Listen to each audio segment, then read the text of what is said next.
आए हैं उसमें एक्सरसाइज 4.2 के क्वेश्चन 1 से लेकर के 5 तक के क्वेश्चन हमने इससे पहली वाली जो हमारी वीडियो है उसमें हम ऑलरेडी करा चुके हैं। अब हम क्वेश्चन नंबर 6 से लेकर के जितने क्वेश्चन इस वीडियो में हो सकते हैं उतने क्वेश्चन हम कराने का प्रयास करेंगे। तो देखिए सबसे पहला क्वेश्चन नंबर 6, यहाँ पर भी आपको प्रॉपर्टी का यूज करके सीधे डायरेक्ट एक्सपेंशन नहीं कर देना है, एक्सपेंशन सीधे डायरेक्ट नहीं करेंगे, प्रॉपर्टी का यूज करना है और प्रॉपर्टी का यूज करके ही प्रूफ करने हैं। अब जैसे जीरो वाला क्वेश्चन है, ठीक है, आप इसका सीधे या तो R1 के रेस्पेक्ट में या C1 के रेस्पेक्ट में यदि हम एक्सपेंटेशन कर देंगे तब भी ये जीरो आ जाएगा, लेकिन हमें प्रॉपर्टी का यूज करना है, ये क्वेश्चन में स्पष्ट दिया हुआ है। तो अभी आप देखो कि this is equal to this, ये हमें प्रूफ करना है। तो हमें सबसे पहले क्या करना है, इस डिटरमिनेंट को छोटे डेल्टा से यानी ट्रायंगल के फॉर्मेट से सॉल्व करा देते हैं। ये हम इसको सपोज कर लेंगे, ठीक है ना। अभी आप देखो कि ये हमारा डिटरमिनेंट है अपने पास में है। अगर हमारे पास कोई एक ऐसा डिटरमिनेंट आ जाए कि भाई जिसका ये माइनस का हो, ये प्लस का हो, ये प्लस का, ये प्लस का, ये माइनस का, ये माइनस का हो जाए और फिर उनको हम ऐड करते हैं तो इजी को 0 0 हो जाएगा, है ना। तो इसको हमें बनाने के लिए क्या करना पड़ेगा कि इसके प्रत्येक कॉलम में आप -1 का मल्टीप्लाई कर लीजिए, प्रत्येक कॉलम में -1 का मल्टीप्लाई, ठीक है। देखिए ये हमने -1 का इस कॉलम में मल्टीप्लाई किया तो -1 इंटू -1 इंटू -1 तो -1 का क्यूब, अंदर के इसमें हमने -1 का इंटू किया तो 0, ये प्लस का हो गया, माइनस का हो गया, ये प्लस का 0, ये भी प्लस का हो गया, ये माइनस का हो गया, ये माइनस का हो गया, ये दोनों माइनस माइनस के थे तो ये दोनों प्लस प्लस के हो गए, ठीक है। तो -1 का क्यूब माइनस आ गया, तो ये हमारा इक्वेशन नंबर 2 बन गया और ये हमने किसके इक्वल है, वही डिटरमिनेंट है। अब इस डिटरमिनेंट को और इसको आप देखेंगे कि यदि आप सीधे डायरेक्टली जोड़ देते हैं तो ये तो हमारा माइनस का डेल्टा हो गया और इसके इक्वल है ही नहीं है, ट्रायंगल के इसके इक्वल नहीं है ना, तो इसको हमें क्या नाम देना पड़ेगा, कोई एक डिफरेंट, ये कंडीशन की हमने दे दिया इसको। अब हम क्या करें कि ये जो हमारा इक्वेशन नंबर 1 है इसकी रो और कॉलम को आपस में इंटरचेंज कर दीजिए।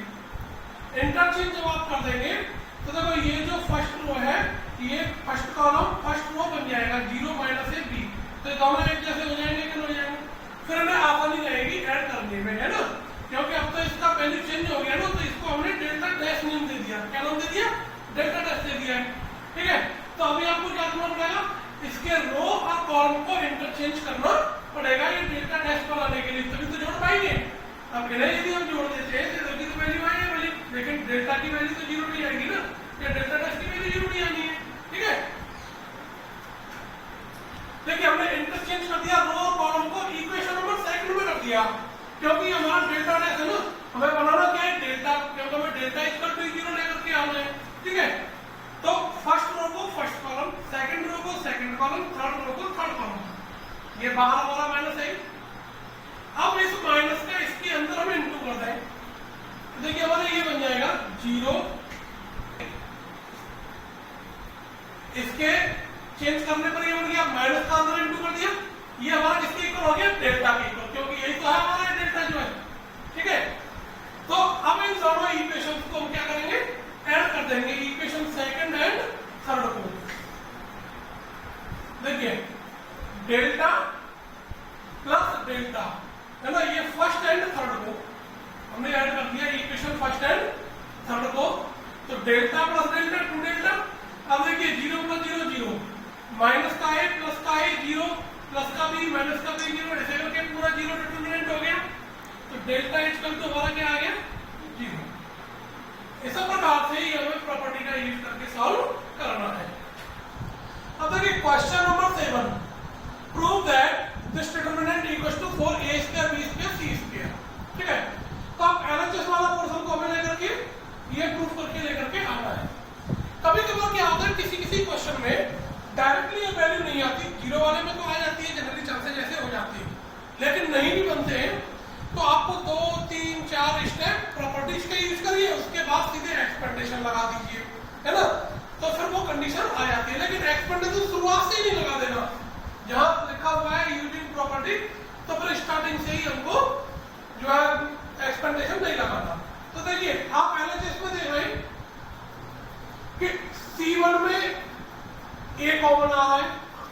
में से B कॉमन आ रहा है और C3 में से C कॉमन आ रहा है, तो हम कॉमन ले सकते हैं, ठीक है।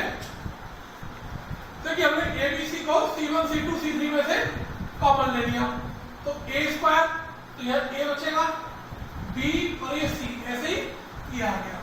अब फिर देखिए कि R1 में से A कॉमन आ सकता है, R2 में से B कॉमन आ सकता है, R3 में से C कॉमन आ सकता है, उसे भी ले लीजिए।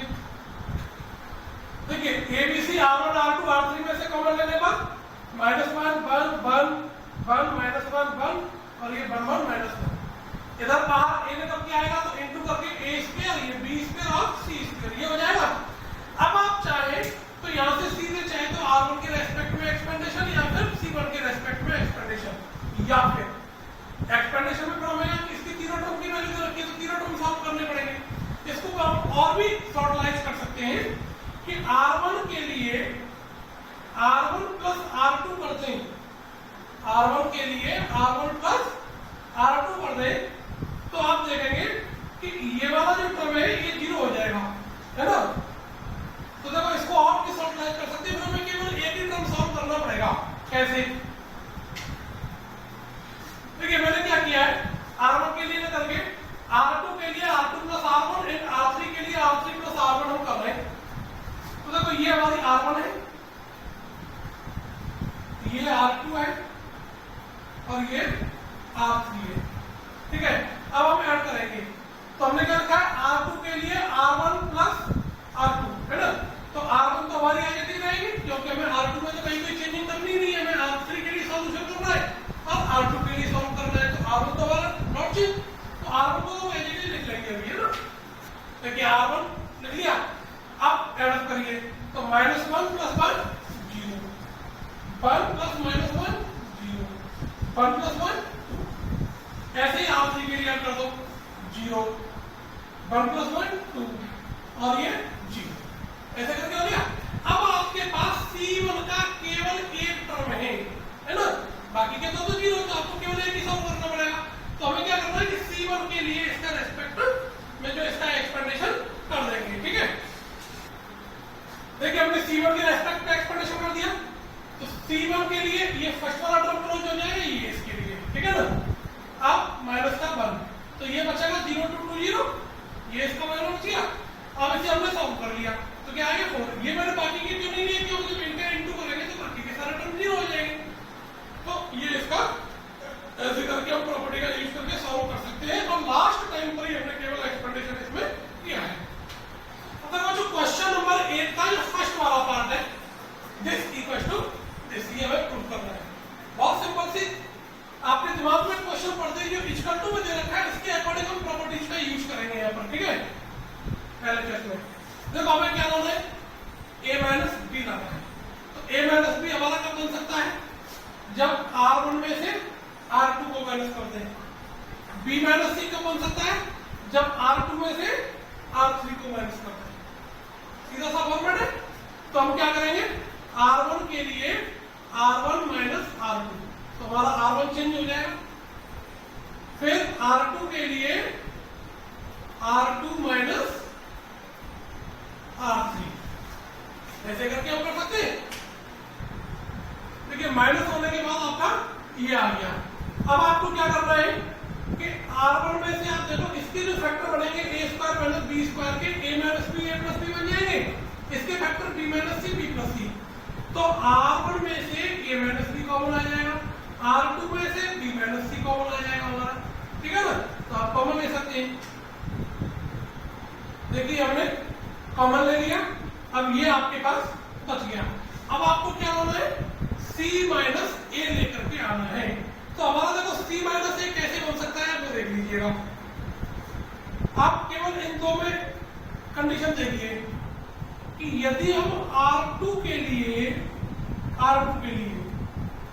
R2 माइनस R1 कर दें तो B से B कैंसिल हो जाएगा, C माइनस A हो जाएगा और 1 माइनस 1 0 हो जाएगा, तो ये दो टर्म 0, और यहाँ पर क्या बचेगा R2 में C माइनस A, जिसको हम बाहर कॉमन ले लेंगे, फिर उसका एक्सपेंडेशन C1 के रेस्पेक्ट में हम कर सकते हैं। देखिए हमने R2 के लिए किया है, तो जो ये एप्लीकेशन जो हमने लगाया है वो सॉल्व होकर के किसमें लिखा जाएगा, R2 में, R1 में लिखा जाएगा। R1 एज इट इज रहेगा और R3 भी एज इट इज रहेगा। 0 में से 0 0, 1 minus 1 0, b plus c minus a plus b, तो b से b कैंसिल हो जाएगा, c माइनस का a। अब R2 में से c माइनस a को हम कॉमन ले लेंगे। देखिए हमारा ये आ गया, इधर हमारा ये 1 बच जाएगा, 0 0, c माइनस a को कॉमन ले लिया। अब आपको एक्सपेक्टेशन आप देखिएगा, एक्सपेक्टेशन कैसे करना है कि c1 के दो टर्म तो 0 है, R2 के भी दो टर्म 0 है, तो चाहो तो आप c1 के रेस्पेक्ट में एक्सपेक्टेशन कर दो, चाहे R2 के रेस्पेक्ट में, है ना। चलिए मैं c1 के रेस्पेक्ट में कर देता हूं। तो ये तो as it is a minus b, b minus c, c minus a, ठीक है। अब देखिए तो ये दो टर्म तो 0, भाई c1 के रेस्पेक्ट में करेंगे तो ये तो हर बार क्लोज हो जाएगा। अब यहाँ पर रहेगा 1, इसके लिए कर रहे हैं तो फिर इसके सामने वाला ये रो क्लोज हो गया, बचे कौन ये, तो इनको आप डिटरमिनेंट में ले लीजिए, 1 a प्लस b 0 और 1, ठीक है। अब इसका क्रॉस मल्टीप्लिकेशन 1 बन जा 1 माइनस इसका इंटू करेंगे तो 0 हो जाएगा, और 1 का इंटू इस पूरे में किया तो यही आ जाएगा, a minus b, c minus c, c minus a, ठीक है। तो 8 का जो सेकंड वाला पार्ट है वो ये है आपके पास, तो उसी तरीके से करेंगे फर्स्ट वाले की तरह से। a माइनस b कब बन जाएगा हमारा, जब c1 में से c2 माइनस कर दें। b माइनस c कब बन जाएगा, c2 में से c3 को माइनस कर दें, है ना। चलिए देखिए हमने चेंजिंग किस में करना है, c1 के लिए सॉल्यूशन करना है, c2 के लिए सॉल्यूशन करना है। तो जो ये जो एप्लीकेशन आप लगा रहे हैं c1 माइनस c2 और c2 माइनस c3, तो किस में रखे जाएंगे, c1 में और c2 में, c3 नॉट चेंज, तो ये तो एज इट इज रहेगा। अब आप ऐसे करके माइनस करेंगे इनको, ठीक है ना, ये हमने माइनस कर दिया। अब आप देखिए ये होना है a cube minus b cube, जैसे वहां फर्स्ट वाले पार्ट में क्या बनना था a square minus b square, ऐसे यहाँ पर क्या बनना है a cube minus b cube. तो आपको a cube minus b cube की आइडेंटिटी आनी चाहिए, a cube minus b cube equal to first bracket में a माइनस b, सेकंड में a square plus ab plus b square, तो ये इसके फैक्टर होंगे। ऐसे b cube minus c cube के हो जाएंगे, है ना, b cube minus c cube, ये क्या होगा हमारा b minus c, b square plus bc plus c square, यानी a cube minus b cube के प्लेस पर ये। तो अब आप देखेंगे कि इसके फैक्टर्स में से c1 में से a माइनस b कॉमन आ जाएगा और c2 में से b माइनस c कॉमन आ जाएगा, कॉमन ले लीजिए।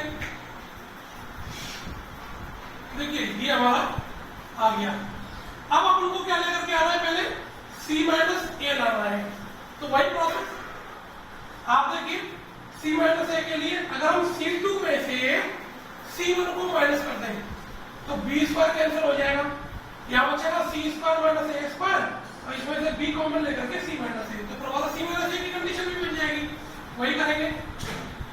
देखिए हमने माइनस किया c2 में से c1 को, तो 0 माइनस 0 0, 1 माइनस 1 0। अब आप इसमें से इसको माइनस करेंगे तो b स्क्वायर से b square cancel, c square minus a square plus का bc माइनस का ab, तो हमने b कॉमन ले लिया तो c माइनस a। अब आप जब इसके फैक्टर करेंगे तो c minus a c plus a, तो c माइनस a c2 में से हम कॉमन ले सकते हैं, ठीक है। देखिए c माइनस a हमने c2 में से कॉमन ले लिया, तो c1 तो एज इट इज, c3 भी एज इट इज, 0 0, यहाँ पर क्या बचेगा c प्लस a, और ये बचेगा प्लस का b, तो ये हमने लिख दिया a plus b plus c। अब हमने क्या किया है कि r1 के दो टर्म तो हमारे 0 है, तो हम r1 के रेस्पेक्ट में इसका एक्सपेंडेशन कर देंगे, तो हमें केवल इस वाले की सिचुएशन चाहिएगी, तो r1 के रेस्पेक्ट में करेंगे तो r1 तो हमारा क्लोज होना ही है, ये और क्लोज हो गया, तो बचे कौन से, ये वाले टर्म बचे, तो this into this minus this, तो ये तो 0 हो गया, a प्लस b